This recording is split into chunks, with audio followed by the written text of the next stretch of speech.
This podcast is a production of Unfiltered Studios. If you would like to know more about joining Unfiltered Studios, please visit our website at unfpod.com for more information. Welcome all. Once again, we decided to do just a bunch of different chats all at once. It's been easier to just, slate off 2 entire hours, just go at it until we get sick of each other. We don't, by the way. But so in this discussion, we're talking about 2 other Cyberpunk, Arnold Schwarzenegger escapades. The first is 1987's The Running Man. You'll hear a bunch from various people on that first part of the chat. And then you're going to hear more and more on The Sixth Day. And that was what most of the discussion was about, since Oreo and I were huge fans of it. And I just got to say, for the latter, the 2000s, The Sixth Day, it's aged like a fine wine. Like, it was kind of one of those, it was decent or forgettable, depending on who the crowd was. A lot of Arnold fans were apologists for it, but then there were a bunch of Arnold fans who were like, we don't like anything he does after 96. And I was just like, yeah, I came in to where I saw so much of his stuff from various eras, and it was always a lot of fun. I had to say, I just always dug how, out of all the sci-fi thrillers that mess with cloning, it didn't overdo it. It knew how to stage it. It was clearly an ensemble movie before Arnold came on, based on all the trivia I've seen of it, and he did a good job. I can't believe it, actually trying to differentiate each one instead of just do the whole Total Recall thing where he's running around looking frantic. And one thing that How Did This Get Made, the podcast that everyone loves, notes is they pretty much solved some of the plot holes where they're like, hey, the character wears a war scarf. And I'm like, see, yeah, I kind of noticed that too. And I think that's why it was easy for me to buy into that the character used to be a military guy, because they mentioned a fictional war that he was a veteran of. And then they even mentioned the XFL. That's right. They made a prediction on the XFL and how that was going to take off. And for those that don't know, it was a professional football minor league consisting of 8 teams located across the U.S. And Vince McMahon of WWE was the founder. I know, infamous, but it apparently came out in 2018. So there you go. 18 years prior, this movie was predicting it. And I just think it's interesting how The Rock and a bunch of other guys purchased it. It's still going. And so I also just find that it's just such a quick movie. So for those who want something just easygoing, they'll be intrigued, while those who actually want to pay attention to some of the dramatic material and sci-fi ideas, there's actually a lot to grasp onto. And I just always had fun just seeing these various actors playing the henchmen. And I think I was able to get over the fact how they weren't good at killing Arnold by the fact that they always had a backup plan. So I'm like, okay, cool. They're not just morons repeating everything, trying to, and, failing each time. It's not like a dog, running into an electrical fence nonstop. So there was something for everybody. So enjoy the rest of this chat and let us know what you think. Arnold Schwarzenegger's back and framed for a crime. He'll either do hard time or prime time. Perfect contestant. I want him. Arnold Schwarzenegger is the Running Man. When death is the game, you play for your life. Drop dead! I don't do requests. The Running Man, rated R. Now playing at a theater near you.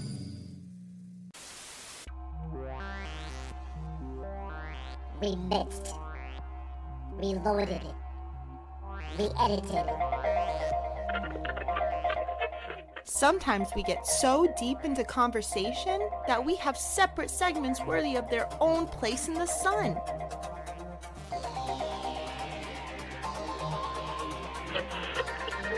Here is a reshuffled mini episode.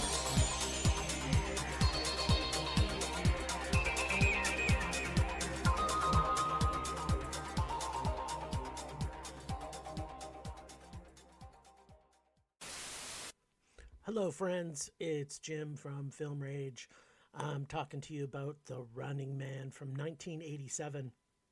First off, I have a secret man crush on Arnold Schwarzenegger, so whenever it comes to nostalgia-ridden Schwarzenegger films, it's always kind of at the top of my list. I actually don't normally go for nostalgia, but there are always exceptions. So in the Running Man's case, it's everything you want from an Arnie movie. It's got catchphrases. It's cheesy.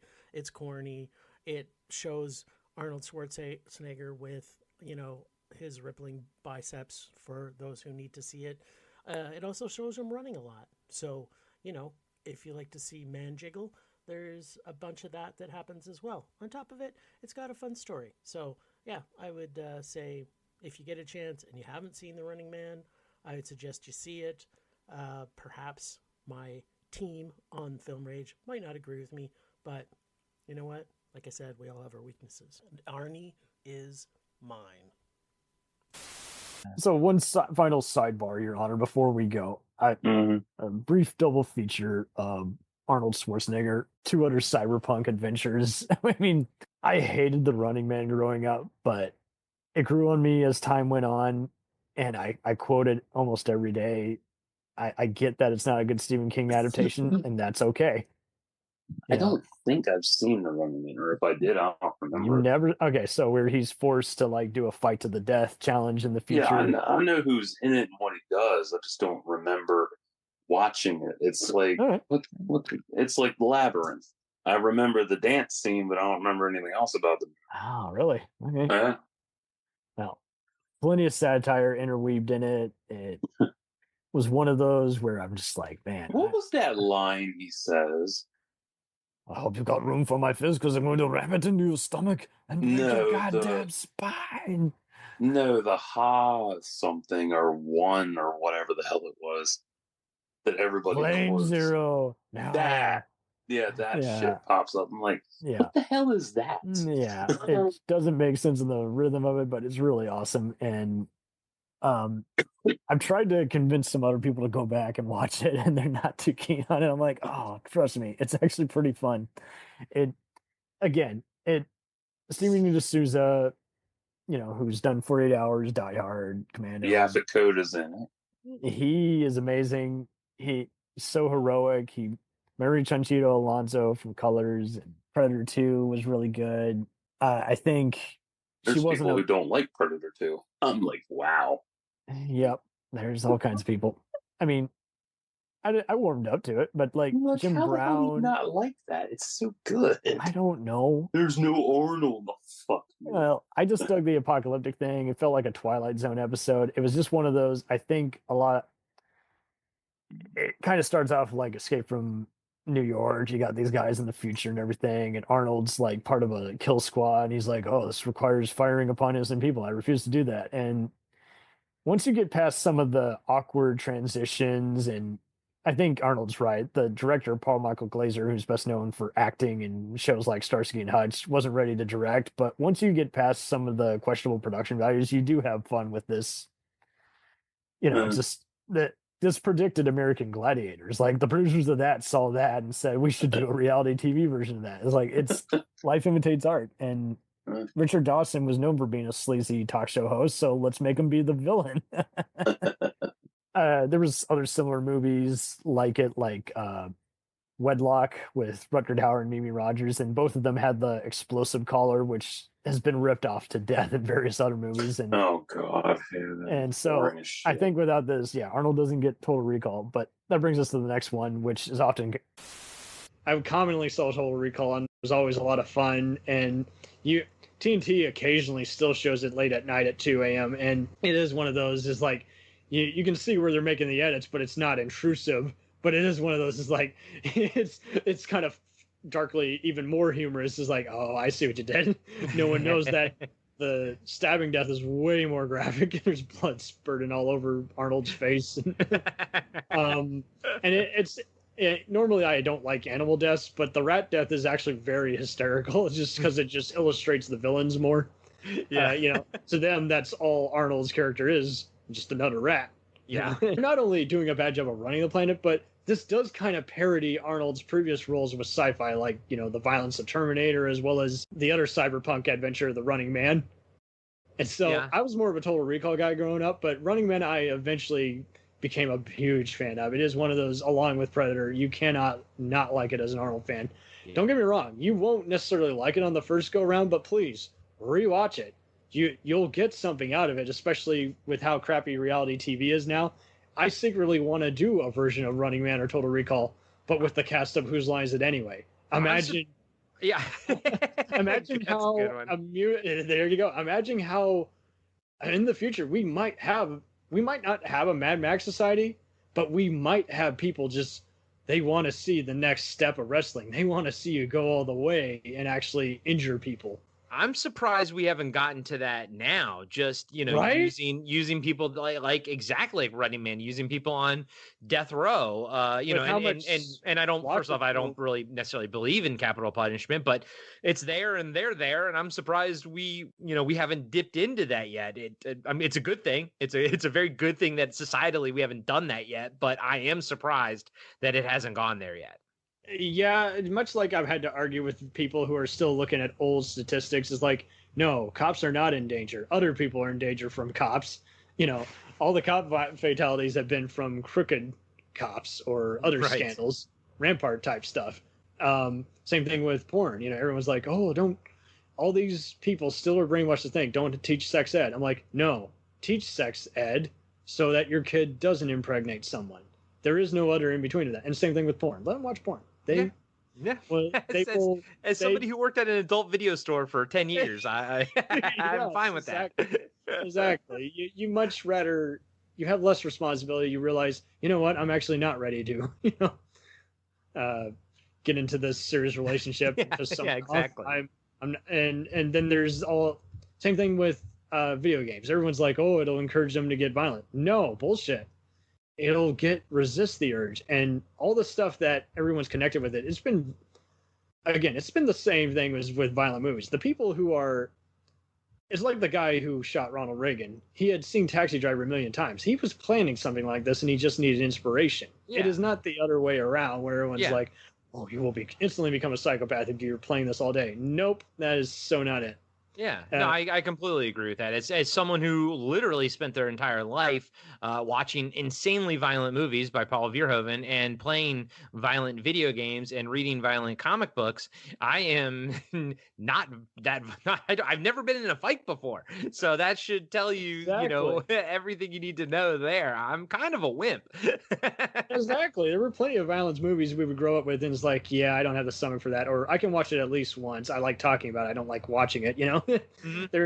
There's plenty of movies. Again, movies just kind of made us find our voice. I did better on an essay just because I was able to use parallels and certain mystery novelists better to depict my parallels and just illusions that I'm trying to get across. Versus I read War and Peace and 100 fucking times. No, even when I couldn't necessarily grasp the script to screen, I understood, I read reviews. I read why I disagree so heartily with this, or why I think this movie is a guilty pleasure or good, but not, high art. And so I think everyone goes through that cycle, especially, the video store days and comic books. And just basically you're figuring out your mentality, your persona versus why you like what you like.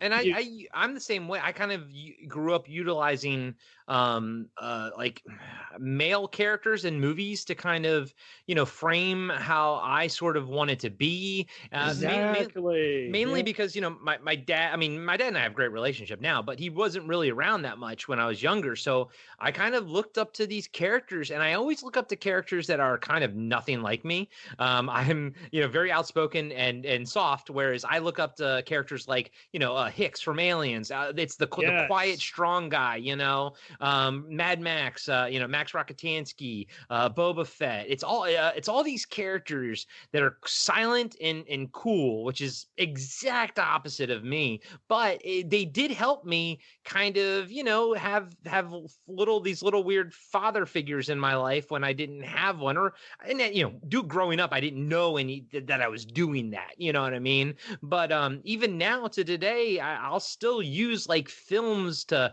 illustrate how I'm feeling, films to illustrate how I'm thinking, or what what I want to accomplish or who I want to be.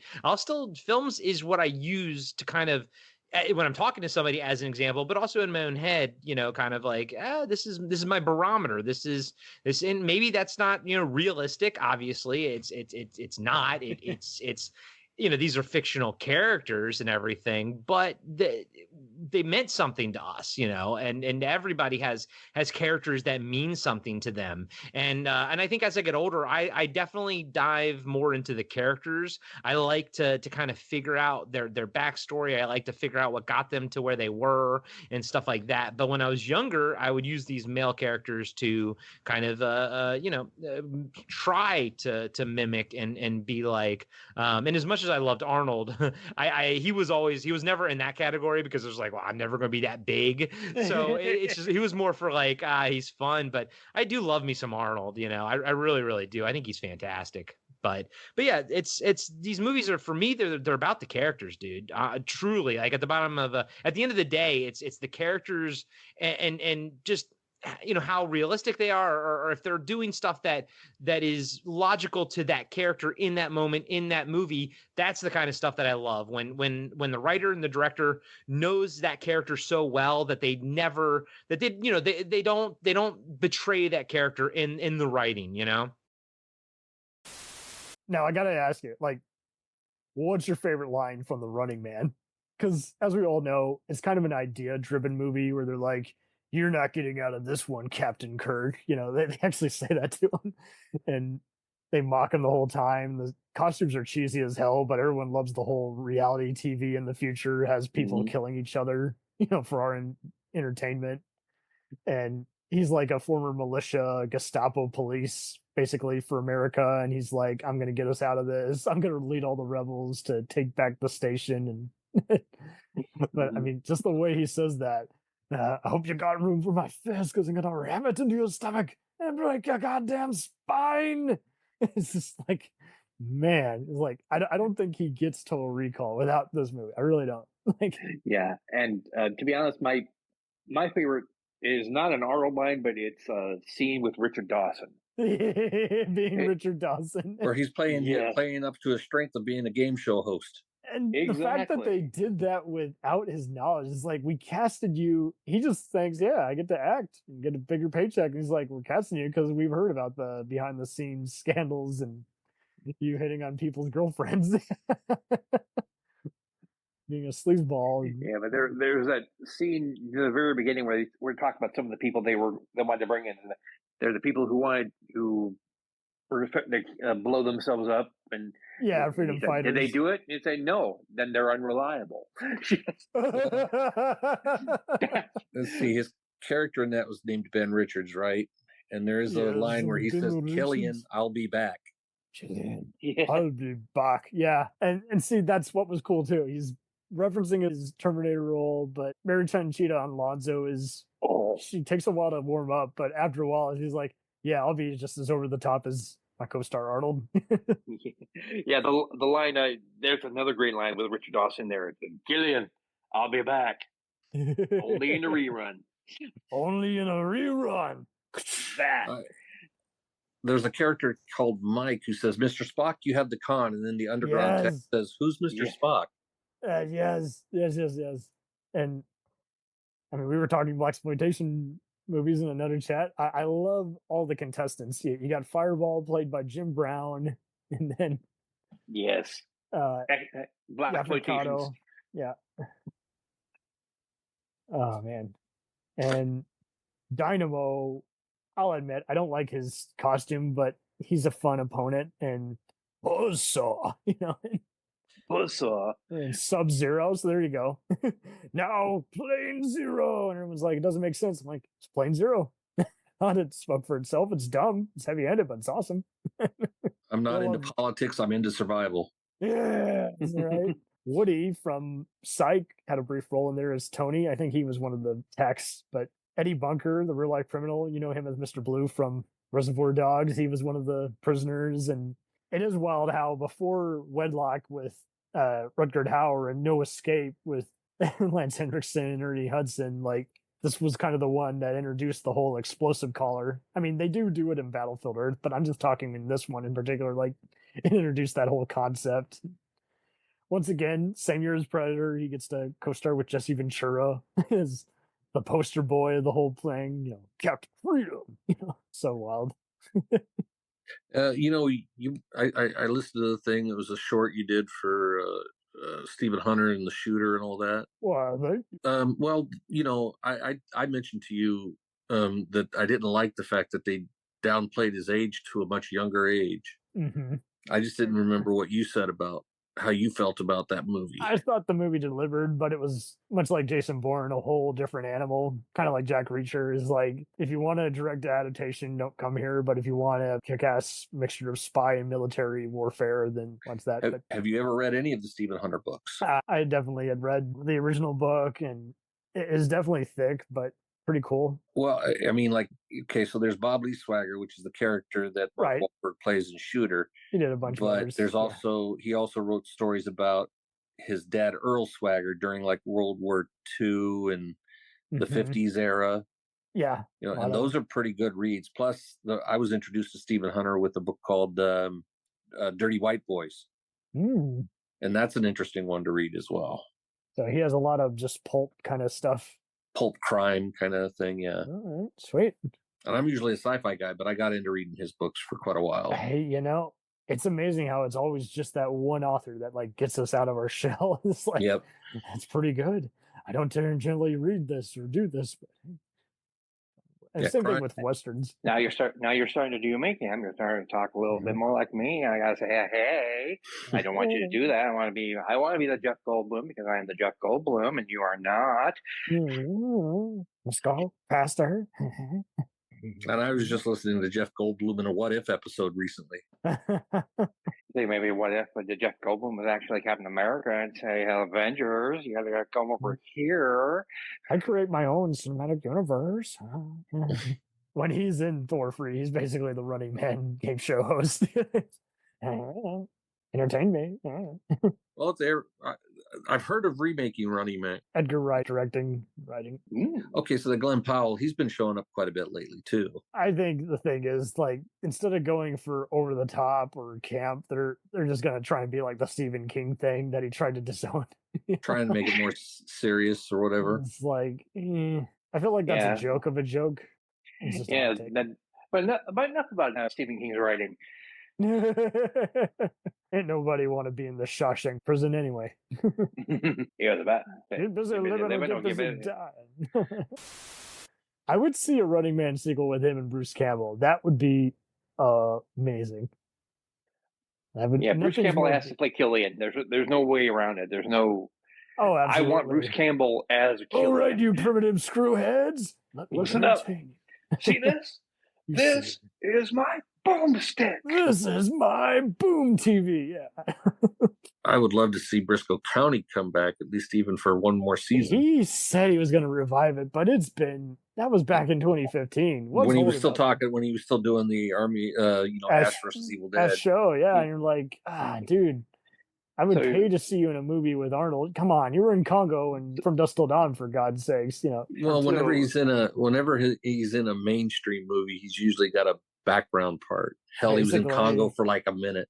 Right, Sam Raimi. I'll do it because I trust you.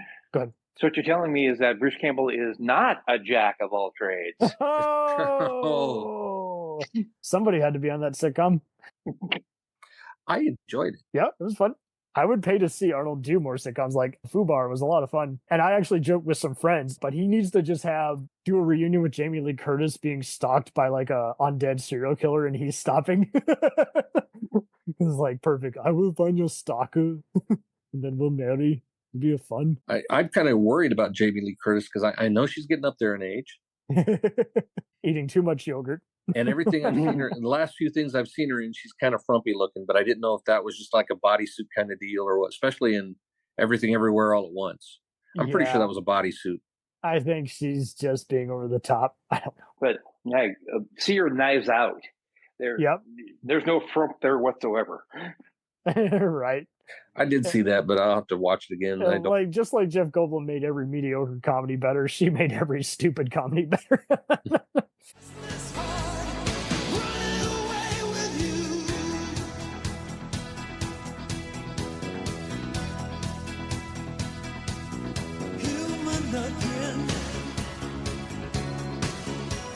I'll take you in my arms and hold you till the fear is all gone.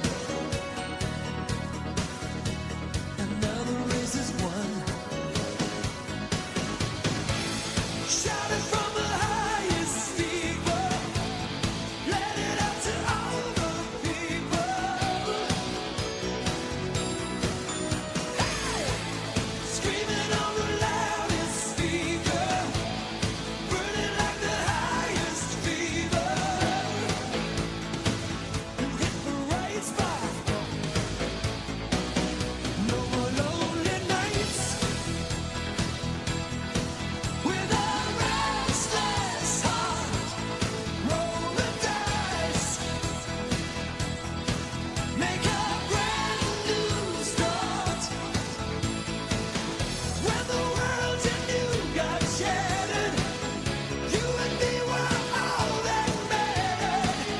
Just one way I'm gonna lose this restless heart.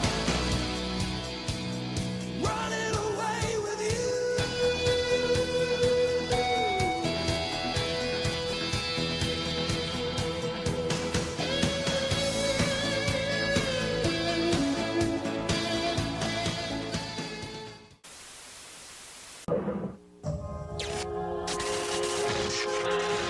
Do you remember anything after being scanned? A human was cloned. That human was you. Well, you cloned the wrong man. They'll do anything to destroy the evidence. And you are the evidence. Daddy? How do you know? He's not you, and you're not him. I know who I am. The Sixth Day, rated PG-13. Opens everywhere November 17th. I think what I love about Arnold, I've been hearing so many other podcasts cover him. They covered the movie The Sixth Day. And what's interesting about that one, even though it was labeled as a Total Recall clone, to its credit, it began as a totally different project. And they just had Arnold do his thing, but they didn't necessarily try it. They just tried to have it be an involving sci-fi movie that Arnold happened to be in. And so I think that's what's interesting.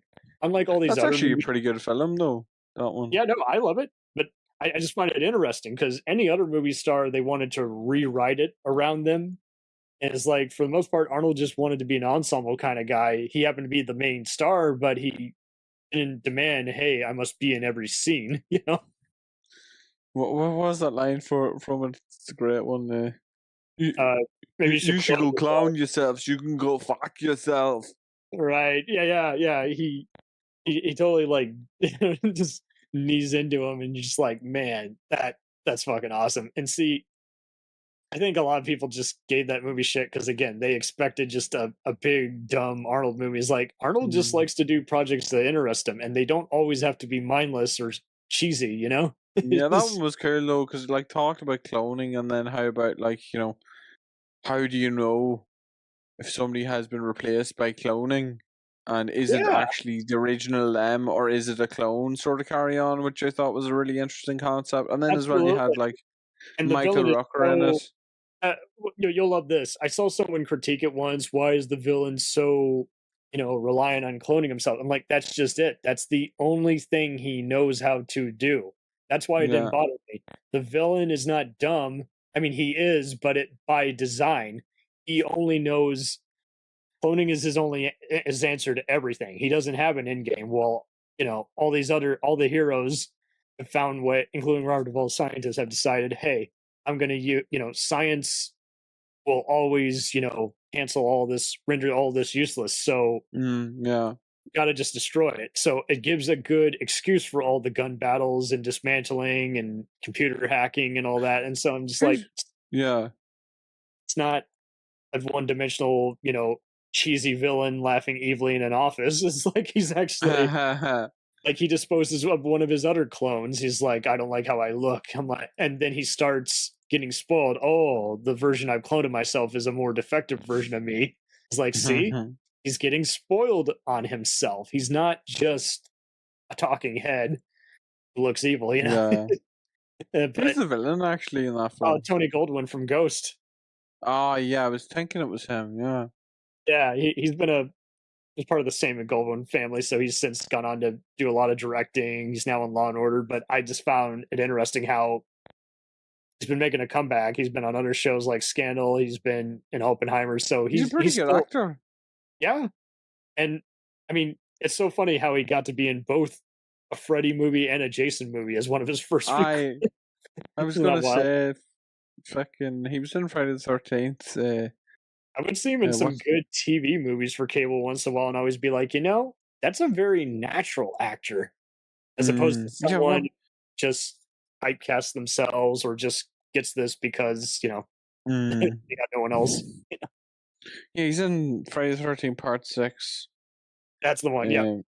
Well, what's Jason Lives? That's it. What Freddy movie is he in? Oh man, I think it was the 6th one as well. So there you go. Like. No way. When the 6th Day came out, everyone was like, "Oh, he's the Running Man again. Oh, he's doing another Total Recall where there's 2 of him." And I never had an issue with it. I will admit, I did see it before his other ones. I never thought it was his best, but I do think it's underrated. Because I wanted to see it when I first saw it on VHS, and Beck told me no because she didn't like the cover. Oh my god! I know that was her excuse. Like, no, I don't like the cover. How can you not find that cool with that device he's wearing on his head? It is interesting. Like, I was very interested by that, and it really appealed to me because I was into Arnold's work then, and I was like, I want to see it. Another Matrix type movie, but it went beyond just having a electronic soundtrack. Which, don't get me wrong, Trevor Rabin's score is great, but I'm like, it's the first thing I see Terry Crews, and I already knew Michael Rooker from Cliffhanger, and it's like. You got the bad guy from Ghost as a, billionaire guy. And you got Tom Arnold in it. Because the only thing I remember from that... Tom Arnold's not in it. What? Wait, no. He's in True Lies. Who? No. Is it... Michael Rappaport's in it.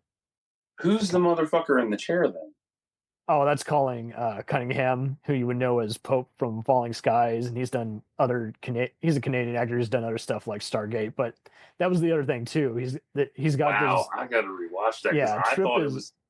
It's fun. It was Tom Arnold all this time, dude. I thought it was fun too. It's like he's got a virtual girlfriend, and I had a friend next door who had it on VHS, and he thought it was rated R for violence. I'm like, nope, it's PG-13 because it's all laser blasts, and they can clone themselves to come back. And Robert Duvall, who has no business being in this, actually had a pretty impactful role as the scientist who's part of the operation who wants out because he knows the organization has no ethics. It helps that it started off as an ensemble movie before Arnold even came aboard, but even though they were playing to his strengths, you can tell Roger Spottiswoode, who, has done everything, 48 Hours, a bunch of other Aussie British movies, and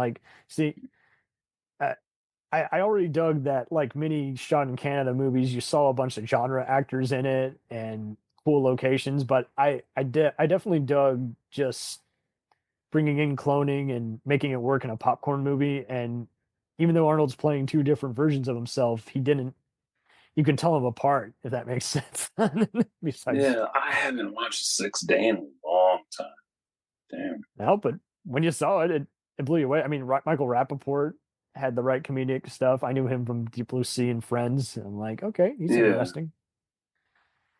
I guess it was just escapism. I mean, Sarah Winter later went on to do 24 and The Dead Zone, but I always knew her growing up as like, hey, the blue-haired henchwoman. There is some partial nudity when they're cloning the various guys, and that was always funny. It's like, tee see what we snuck in for PG-13. But I mean, yeah, because it does look like an R-rated film, but it's not. I feel like Spielberg's people definitely did watch it though and got similar ideas, because just like Blade Runner, is like we got to have show you the commercial in the future.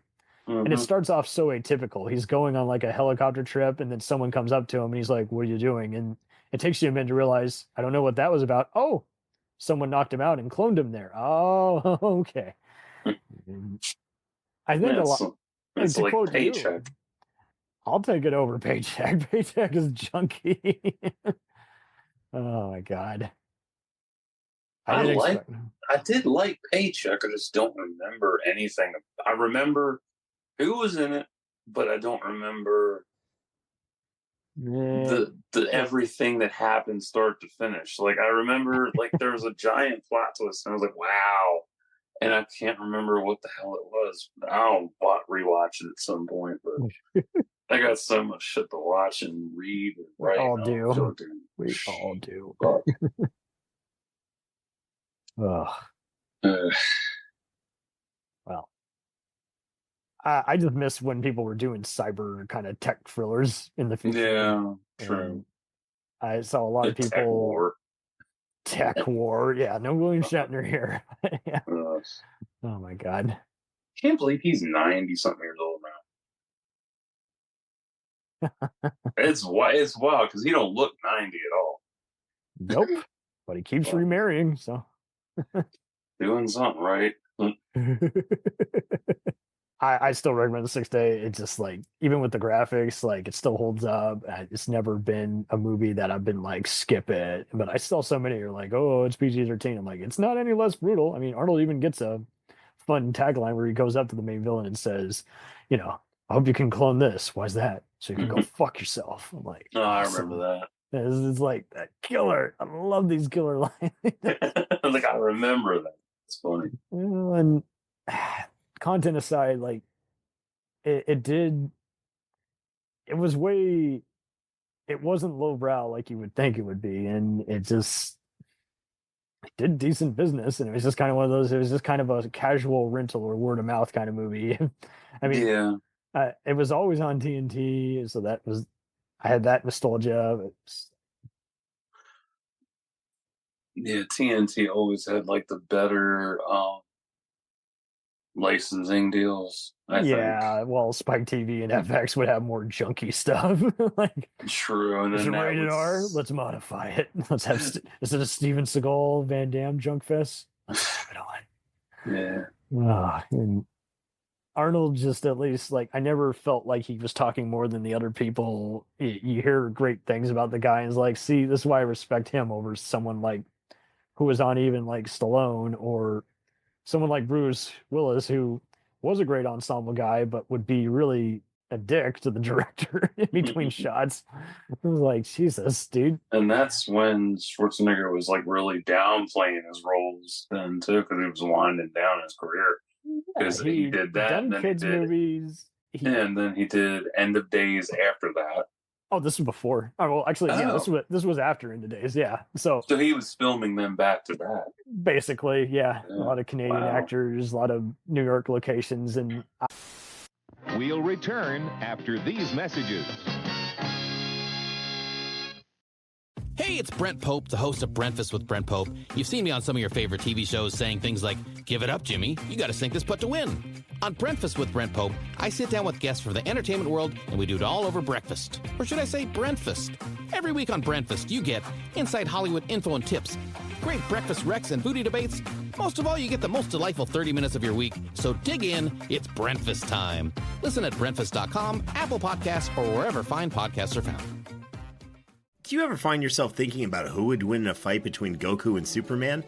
Hi, I'm James Gavsey, and on the Who Would Win show, me and my co-host Ray ignore anything important happening in the outside world and debate fictional battles between characters from comics, movies, and video games. We got a new show every week, and almost always am I the winner. Yeah, not true, Ray. In the past, we've discussed such matches as Captain America versus Darth Vader, Solid Snake versus the Iron Giant, classic matchups like RoboCop versus Terminator, and even the Muppets versus Sesame Street. That one was crazy. So if you're a fan of geek culture and love a spirited debate, check out the Who Would Win show wherever you get your podcasts, or check us out at whowouldwinshow.com.